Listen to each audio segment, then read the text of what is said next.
Buongiorno a tutti, sono Lucas. Mia, oggi voglio raccontarti di una cosa bellissima che mi è successa ieri pomeriggio. Non crederai mai dove sono andato e cosa ho scoperto. Bentornati su Wow Podcast Italian, cari ascoltatori. Sono Mia e sono felicissima di essere qui con voi oggi. Lucas, hai una faccia raggiante stamattina. Cosa è successo? Racconta. Sono andato in una profumeria meravigliosa nel centro della città. Si chiama Essenza di Roma ed è davvero incredibile. Non ci ero mai entrato prima. Non ero mai entrato in una profumeria in vita mia, in realtà. Oh, che bello! Anch'io adoro le profumerie. L'odore quando entri è sempre qualcosa di speciale, vero? È come entrare in un altro mondo. Ma dimmi, perché sei entrato? Stavi cercando qualcosa di speciale per qualcuno? Sì, stavo cercando un regalo per mia sorella. Il suo compleanno è la settimana prossima e non sapevo assolutamente cosa comprare. Un mio amico mi ha detto: Lucas, comprale un profumo, alle donne piace sempre. Quindi ho preso coraggio e sono entrato. Che idea romantica ed elegante! Ascoltatori, avete mai comprato un profumo come regalo? È sempre una bella scelta, secondo me. Scrivete nei commenti cosa ne pensate. Ma Lucas, com'era il negozio quando sei entrato? Descrivilo, voglio immaginarlo anch'io. Allora il negozio era molto elegante. Le pareti erano bianche e luminose e c'erano tanti scaffali di legno scuro con centinaia di bottiglie di profumo di tutti i colori. Blu, rosso, dorato, rosa, trasparente. Era come essere in un museo d'arte, ma per il naso. Che immagine bellissima! Un museo per il naso! Mi piace tantissimo questa descrizione. E c'era qualcuno che ti ha aiutato subito? Sì, dopo pochi secondi si avvicina a me una signora molto gentile con un sorriso grande e caldo. Portava un vestito elegante blu scuro e aveva un piccolo badge con scritto Giulia. Mi dice: Buongiorno, posso aiutarla? E io le rispondo: Buongiorno, sì, cerco un profumo per mia sorella, ma non so bene da dove iniziare. Perfetta risposta onesta. È sempre meglio dire la verità quando non si sa qualcosa. E Giulia, la commessa, come ha reagito? Ha riso gentilmente e ha detto: Non si preoccupi, siamo qui per questo. Mi ha messo subito a mio agio. Prima di tutto mi ha fatto alcune domande. Ha chiesto: Sua sorella quanti anni ha? Ho risposto: 28 anni. E che tipo di persona è? Sportiva, elegante, romantica? Oh, che domande intelligenti! La commessa stava già cercando di capire la personalità di tua sorella per trovare il profumo giusto. Ascoltatori, secondo voi, quale profumo si abbina meglio a una persona sportiva? E a una persona romantica? Scrivete nei commenti. Io ho detto: Mia sorella è un po' di tutto. Lavora in ufficio durante la settimana, ma nel weekend ama fare escursioni in montagna e leggere libri nel giardino. La commessa ha sorriso e ha detto: Perfetto, ho già un'idea. Che bello! Quindi tua sorella è una persona versatile? Come me. Forse avremmo lo stesso profumo. Allora, cosa ha fatto Giulia dopo?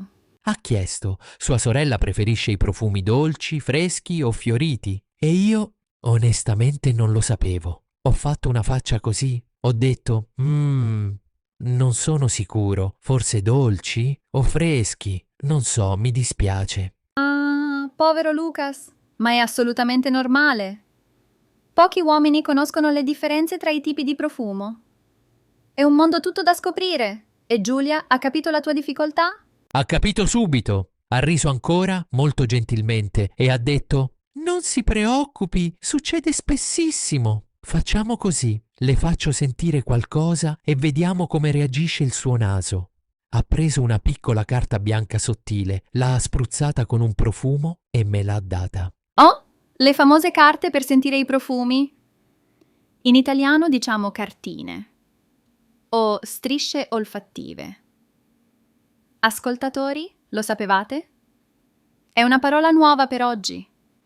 E voi usate le cartine in profumeria o preferite mettere il profumo direttamente sulla pelle? Scrivete. Non lo sapevo neanche io. Strisce olfattive. Che espressione interessante. Ho sentito il primo profumo. Era molto dolce, con un odore intenso di vaniglia, rosa e un po' di frutta. Molto carino, ma forse un po' pesante per mia sorella. Capisco. I profumi molto dolci non sono per tutti. Alcune persone li adorano, altre li trovano troppo intensi. Ascoltatori, voi preferite i profumi dolci o freschi? Ditecelo nei commenti. Ho detto alla commessa, è carino ma forse è troppo dolce. Mia sorella ama anche le cose leggere e fresche. E Giulia ha annuito e ha detto, capisco perfettamente, allora proviamo qualcosa di diverso. Ha preso un'altra cartina. La caccia al profumo perfetto continua. È quasi come un gioco, no? Ogni profumo è una sorpresa, una nuova storia. Mi piace tantissimo questa parte dello shopping in profumeria. Esatto! Il secondo profumo era completamente diverso dal primo, fresco, vivace, con un odore chiaro di agrumi. Sentivo il limone, il bergamotto e poi qualcosa di più caldo e profondo, forse un po' di legno. Era sofisticato ma allo stesso tempo leggero e piacevole. Oh, suona meraviglioso. Una curiosità per gli ascoltatori. Il bergamotto è un frutto tipico della Calabria, una regione bellissima nel sud Italia. È famoso nel mondo soprattutto come ingrediente del tè Earl Grey, ma anche nella profumeria di lusso. Lo sapevate? Io non lo sapevo, ho imparato una cosa nuova, ho detto a Giulia. Questo mi piace molto, è più adatto per lei. E poi ho chiesto con un po' di paura, quanto costa? Il momento della verità, il prezzo. Cosa ha risposto Giulia? Ha detto, questo è 85 euro per la bottiglia da 50 millilitri. Io ho fatto così, silenzio totale per qualche secondo. Ho detto, ah, capisco, è molto bello. Ma dentro di me pensavo, mamma mia. Il classico momento del shock del prezzo. Sì, i profumi di alta qualità possono costare molto. Ascoltatori, pensate che 85 euro per un profumo siano troppi, giusti o pochi? Diteci la vostra opinione nei commenti. Ho chiesto, con cortesia, ha qualcosa di simile come fragranza, ma in una fascia di prezzo diversa? Non voglio spendere più di 50 euro. La commessa non si è offesa per niente, anzi, ha risposto con entusiasmo. Brava commessa! E Lucas, non devi sentirti in imbarazzo per chiedere? È normalissimo avere un budget. In italiano diciamo avere un budget o avere un limite di spesa. Ascoltatori, questa espressione vi è utile? Giulia ha detto, certo, capisco, venga con me, le mostro qualcosa di speciale. Mi ha portato verso una piccola sezione con un cartello scritto a mano. Profumeria artigianale italiana, ha spiegato. Questi profumi vengono da piccole distillerie italiane, usano ingredienti naturali, non artificiali, costano meno perché non paghi il nome famoso, ma la qualità è spesso superiore. Che lezione meravigliosa! E questo vale per tante cose in Italia, non solo per i profumi. Spesso i prodotti locali e artigianali sono migliori dei prodotti famosi e costosi. È la filosofia del fatto in Italia, con cura e passione. Ascoltatori, siete d'accordo con questa filosofia? Giulia mi ha fatto sentire 3 profumi artigianali diversi. Il primo era una miscela di rosa e gelsomino, molto romantico e fiorito. Il secondo aveva un odore fresco di arancia amara e menta, molto energico. Il terzo era più misterioso, con legno di sandalo, muschio e un tocco di ambra. Solo a sentire i nomi mi viene voglia di annusarli tutti. Gelsomino, menta, sandalo, ambra.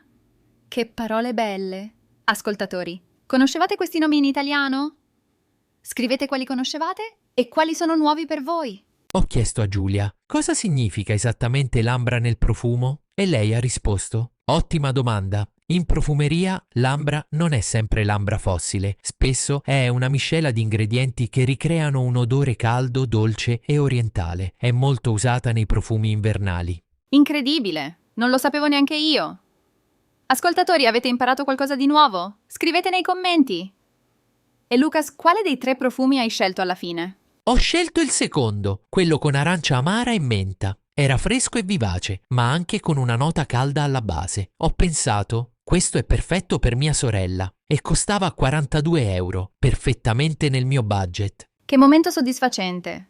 Quando trovi il regalo giusto al prezzo giusto è una sensazione bellissima. E il servizio si è fermato lì o c'era qualcosa in più? No, c'era altro. Giulia mi ha chiesto, lo vuole come regalo? Possiamo preparare una confezione speciale? Ho detto di sì. Allora ha preso una scatola bianca elegante, Ha messo dentro il profumo avvolto in carta velina rosa e sopra ha legato un nastro dorato con un fiocco perfetto. Che servizio magnifico! E il confezionamento aveva un costo extra? Gratuitamente, era incluso nel servizio del negozio. Ho ringraziato moltissimo. Grazie mille, è bellissimo. Lei è stata gentilissima e molto professionale. E Giulia ha risposto: prego, torna a trovarci quando vuoi e auguri a sua sorella. Prima di uscire mi ha detto anche: se a sua sorella non dovesse piacere, può tornare entro 30 giorni con lo scontrino e cambiarlo. La politica dei resi. Molto importante da sapere quando si fa shopping in Italia. In italiano, scontrino è la ricevuta del negozio. E reso significa restituire un prodotto. Queste sono parole molto utili. Ascoltatori, le annotate? Io le ho scritte subito nel mio taccuino. Quel pomeriggio ho imparato tantissime parole nuove: cartine, strisce olfattive, artigianale, bergamotto, gelsomino, ambra, confezione regalo, scontrino, reso. Che lista ricca! Avete notato anche voi tutte queste parole nuove, ascoltatori? Questo è il bello di Wow Podcast Italian. Impariamo l'italiano in modo naturale, attraverso le esperienze di tutti i giorni. Nessuna lezione di grammatica noiosa, solo vita vera. Esattamente. E il bello è che ho imparato tutto questo semplicemente andando in un negozio e parlando con una persona gentile. Non avevo paura di fare domande stupide o di non capire tutto. Giulia era paziente e chiara con me. Questo è il messaggio più importante di oggi, cari amici. Non abbiate paura di parlare italiano. Fate domande, chiedete spiegazioni, sorridete. Le persone sono generalmente felici di aiutare chi fa uno sforzo per parlare la loro lingua. Assolutamente. E anche se fate degli errori, va benissimo. L'importante è comunicare, non essere perfetti. Io faccio ancora tanti errori in italiano, ma ogni volta imparo qualcosa di nuovo, come in quella profumeria. Per aiutarvi a praticare oggi, vi facciamo alcune domande. Prima, avete mai comprato un profumo come regalo? Seconda, preferite i profumi dolci, freschi, fioriti o orientali? Terza, avete una profumeria preferita nella vostra città? Scrivete le risposte nei commenti. Sì, raccontate. Ogni commento in italiano è una pratica preziosa e noi leggiamo tutti i commenti, ve lo promettiamo. Se scrivete in italiano, anche con qualche errore, è benissimo. L'importante è provare. Perfetto! Cari ascoltatori, spero che l'episodio di oggi vi sia piaciuto.